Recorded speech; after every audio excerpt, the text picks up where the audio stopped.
చాలామంది బయట చాలా స్ట్రాంగ్‌గా కనిపిస్తారు.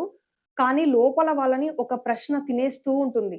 అదేంటి అంటే, నేను వాళ్ళని అంతలా మిస్ అవుతున్నాను. కానీ వాళ్ళెందుకు నన్ను మిస్ అవ్వట్లేదు అని. ఒక్కసారి మీరు నిశ్శబ్దంగా కూర్చొని ఆలోచించండి. మీరు వాళ్ళని గుర్తు చేసుకుంటారు. వాళ్ళతో ఉన్న జ్ఞాపకాలు మళ్ళీ, మళ్ళీ గుర్తు చేసుకొని మీ గుండె బరువెక్కుతుంది. కానీ వాళ్ళు వాళ్ళ జీవితంలో ముందుకు కొనసాగిపోతూ ఉంటారు. అప్పుడు మీ మనస్సు మిమ్మల్ని ఒక ప్రశ్న అడుగుతుంది. ఏంటి నా ఫీలింగ్స్ అంత చీపా అని. ఇక్కడే చాలామంది వాళ్ళ ఫీలింగ్స్‌ని తప్పుగా అర్థం చేసుకుంటారు. మీరు వేరే వాళ్ళని గుర్తు చేసుకుంటున్నారు అనంటే, అది మీ బలహీనత కాదు. మీరు వేరే వాళ్ళని గుర్తు చేసుకుంటున్నారు అనంటే, మీరు నిజాయితీగా ప్రేమించే వ్యక్తి. మీరు బంధాలకు విలువ ఇచ్చే వ్యక్తి. మీరు డీప్‌గా ఫీల్ అయ్యే వ్యక్తి అని అర్థం. ఈ 3 లక్షణాలు ఉన్నవాళ్ళే ఇలా బాధపడతారు. ఇది లోపం కాదు. ఇది చాలా గొప్ప విషయం. అసలు దీని వెనకాల ఉన్న సైకాలజీ ఏంటి? మీరు ఎందుకు అంతలా మిస్ అవుతున్నారు? వాళ్ళెందుకు మిమ్మల్ని మిస్ అవ్వడం లేదు? దీనికి ప్రాక్టికల్ సొల్యూషన్స్ ఏంటి? అన్నది మనం ఈ వీడియోలో క్లియర్‌గా తెలుసుకుందాం. ఫస్ట్ రీజన్ ఏంటి అననేసంటే, మీరు ట్రూ రిలేషన్‌షిప్‌ని కోరుకుంటారు. అంటే నిజమైన బంధాన్ని కోరుకుంటారు. ఇది ఫస్ట్ రీజన్. చాలా మందేం చేస్తారంటే, ఒక బంధాన్ని ఏదో టైమ్ పాస్‌కి, టైం గడపడానికి, సమయం గడపడానికి మాత్రమే ఉపయోగిస్తారు. కానీ మీరలా కాదు. మీరు ఆహ్, బంధానికి విలువ ఇస్తారు. మీరేదైతే మాట్లాడతారో అదేదో వాళ్ళని బుట్టలో పడేయడానికి కాదు. Whatever you say you mean it. అంటే మీరు ఏదైతే వాళ్ళ గురించి మంచిగా మాట్లాడతారో అది నిజంగా మీరు ఫీల్ అయితేనే మాట్లాడతారు. ఏదో వాళ్ళని మెప్పించడానికి కాదు. దీనివల్ల మీరు వాళ్ళని మర్చిపోవడం మీకు చాలా కష్టంగా అవుతుంది. ఇంకొక రీజన్ ఏంటి అంటే మీరు ప్రేమించేటప్పుడు మీరు మీ స్వార్థం చూసుకోరు. అంటే నేను వీళ్ళని ప్రేమిస్తే నాకేమొస్తుంది అన్నది ఆలోచించరు. అలా కాకుండా ఓన్లీ వాళ్ళు సంతోషంగా ఉన్నారా లేదా అని చూసుకుంటారు. దీనివల్ల మీరు వాళ్ళ నుంచి ఒక చిన్న మెసేజ్ వచ్చినా మీరు చాలా ఎక్కువగా హ్యాపీగా ఫీల్ అవుతారు. వాళ్ళ చిన్న నవ్వు, వాళ్ళతో ఉన్న జ్ఞాపకాలు మీకు పదే పదే వస్తూ ఉంటాయన్నమాట. ఎందుకంటే మీరు వాళ్ళ నుంచి ఏమి ఆశించకుండా నిస్వార్థంగా ప్రేమిస్తారు కాబట్టి. దీనివల్ల మీరు వాళ్ళని మర్చిపోవడం ఇంకా ఎక్కువగా డిఫికల్ట్ అవుతుంది. ఇంకొక సొల్యూషన్ ఏంటి అనంటే, మీరు అంత ఈజీగా ఎవ్వరిని వదులుకోలేరు. అంటే మీరు ఒక్కసారి మనసు పెట్టారు అనంటే, వాళ్ళ నుంచి దూరం అవ్వడం, వాళ్ళని దూరం చేయడం అన్నది చాలా కష్టం. మీరు మీ గుండెలో వాళ్ళకి స్థానం ఇస్తారు. దానివల్ల మీరు వాళ్ళని మర్చిపోవాలి అని అనుకున్న వాళ్ళ జ్ఞాపకాలు మీకు మళ్ళీ, మళ్ళీ గుర్తొస్తూ ఉంటాయి. ఇంకొక రీజన్ ఏంటి అననేసంటే, మీరు వాళ్ళని గుర్తు చేసుకున్నా కానీ అది మీ లోపం కాదు. అది చాలా గొప్ప విషయం. అంటే మీరు బయట చాలా బలంగా కనిపిస్తారు. స్ట్రాంగ్‌గా కనిపిస్తారు. లోపల మీరు బాధపడుతున్నా ఎవ్వరు అది గుర్తించలేరు. అంటే మీరు మీ ఫీలింగ్స్‌ని లోపలే ఉంచుకొని దాంతోనే ముందుకు సాగినా కానీ మీరు ఓపికగా ఉన్నారు. ఇది చాలా అరుదైన లక్షణం. ఇది అందరిలో ఉండదు. మరి మీరు ఇంత ట్రూగా వాల్యూ చేసినా, మీరింత నిస్వార్థంగా ప్రేమించినా, వేరే వాళ్ళెందుకు మిమ్మల్ని మిస్ అవ్వట్లేదు అన్న విషయాన్ని ఇప్పుడు అర్థం చేసుకుందాం. ఒక్కటి గుర్తుపెట్టుకోండి. అందరికి డీప్ ఫీలింగ్స్ ఉండవు. అందరూ ఒక విషయాన్ని అంతే డీప్‌గా అర్థం చేసుకోలేరు. మనకి లేకపోతే మీకు ఉన్నంత డీప్‌గా మీరెంత ఎమోషనల్‌గా ఉన్నారో అందరూ అలా ఉండాలని కాదు.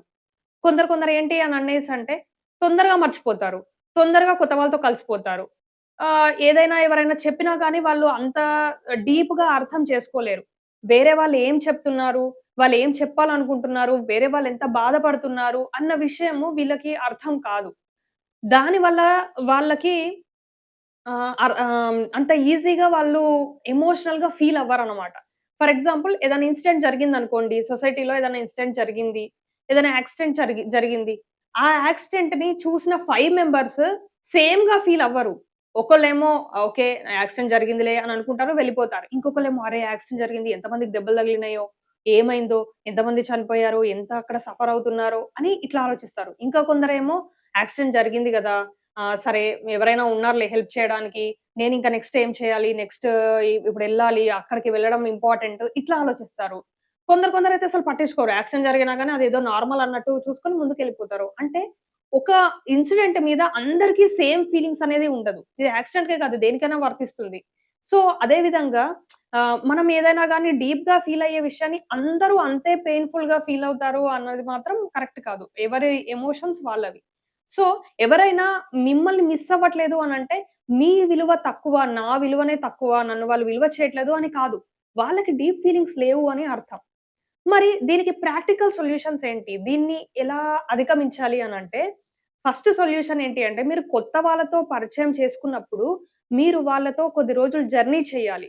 కొద్ది రోజులు జర్నీ చేసి, వాళ్ళు ఎలా ఫీల్ అవుతారు? వాళ్ళకి డీప్ ఫీలింగ్స్ ఉన్నాయా? లేకపోతే వాళ్ళు మీరెంతైతే ఫీలింగ్స్ పెడతారో దాన్ని వాల్యూ చేస్తారా? అట్‌లీస్ట్ రెస్పెక్ట్ చేస్తారా? అన్నది మీరు ఫస్ట్ తెలుసుకోవాలి.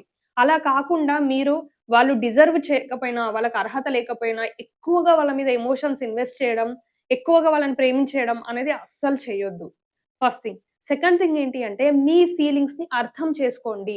అంటే మీరు వాళ్ళని గుర్తు చేసుకుంటున్నారు అనంటే, నేను వాళ్ళని ఎందుకు గుర్తు చేసుకుంటున్నాను అన్నది ఫస్ట్ మీరు తెలుసుకోండి. నేను వాళ్ళని గుర్తు చేసుకోవద్దు, నేనెందుకు ఇలా బిహేవ్ చేస్తున్నాను అసలు అని మిమ్మల్ని మీరు శిక్ష వేసుకోకండి. మిమ్మల్ని మీరు శిక్ష వేసుకోవడం వల్ల మీరు ఇలా నేనెందుకు ప్రవర్తిస్తున్నాను, ఎందుకు వాళ్ళ గురించి పదే పదే ఆలోచిస్తున్నాను, నేనసలు ఆలోచించొద్దు అని మీకు మీరు ఊరికే అనుకోవడం వల్ల మీకు బాధ పెరుగుతుంది. అలా కాకుండా మీరు నేనెందుకిట్లా చేస్తున్నాను, నా ఫీలింగ్స్ ఏంటి అన్నది అర్థం చేసుకున్నారు అనంటే మీకు ఇంకా చాలా ఈజీగా దాని నుంచి బయటపడొచ్చు. ఇంకొక సొల్యూషన్స్ ఏంటి అంటే, మీ జ్ఞాపకాలని దూరం చేయొద్దు. వాటికి మీనింగ్ ఇవ్వండి.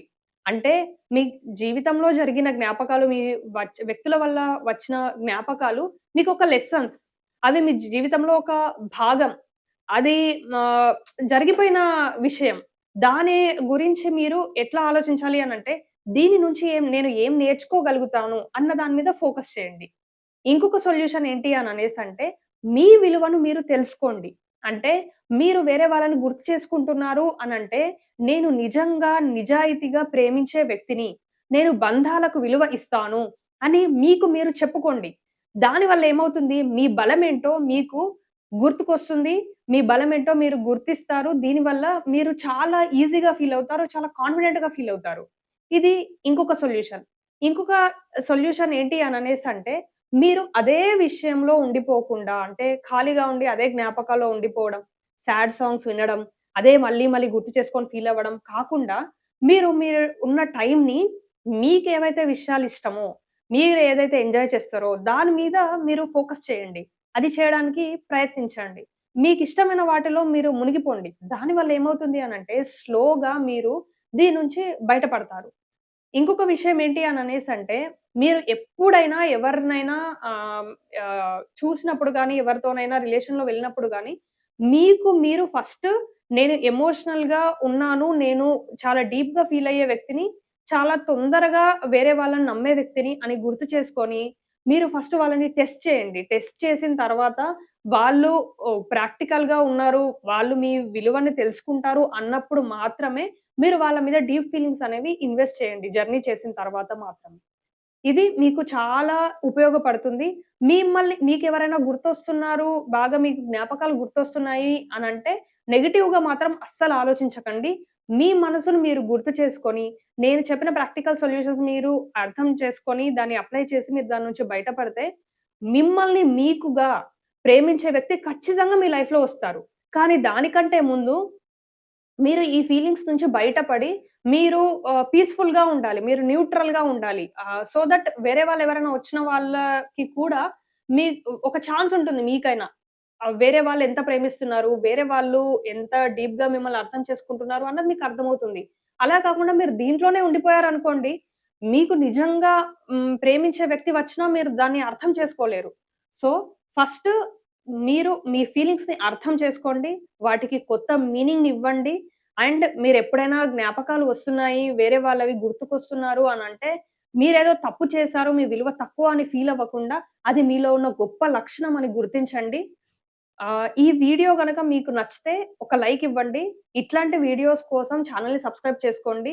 వీడియోని లైక్ చేయండి అని నేను వీడియో స్టార్టింగ్‌లో అట్లా చెప్పట్లేదు. మధ్యలో గూడా చెప్పట్లేదు. ఎందుకంటే చూసే వాళ్ళకది డిస్టర్బింగ్‌గా ఉంటుంది అని. ఆ వీడియో ఎండ్‌లో చెప్తున్నాను. దీనివల్ల చాలా మంది మధ్యలో చూసి లేకపోతే ఎండ్‌లో చూసి స్కిప్ చేసే వాళ్ళు కూడా ఉంటారు. మీ ఒక్క లైక్ నాకు చాలా బూస్ట్ ఇస్తుంది. మీ ఒక్క సబ్స్క్రైబ్ నేను చూస్తూ ఉంటాను. ఎంతమంది సబ్స్క్రైబ్ చేస్తున్నారు నా ఛానెల్‌ని అని. చాలా మంది చూస్తున్నారు కానీ సబ్స్క్రైబ్ చేసుకోవట్లేదు. మీరు సబ్స్క్రైబ్ చేస్తే నాకొక బూస్ట్ లాగా ఉంటుంది. అండ్ మీ ఒపీనియన్ ఏంటి? మీకెట్లాంటి టాపిక్ మీద వీడియో కావాలి అన్నది డెఫినిట్‌గా కమెంట్ చేయండి. మీ ఒపీనియన్, మీ కమెంట్ నాకు చాలా వాల్యుయబుల్.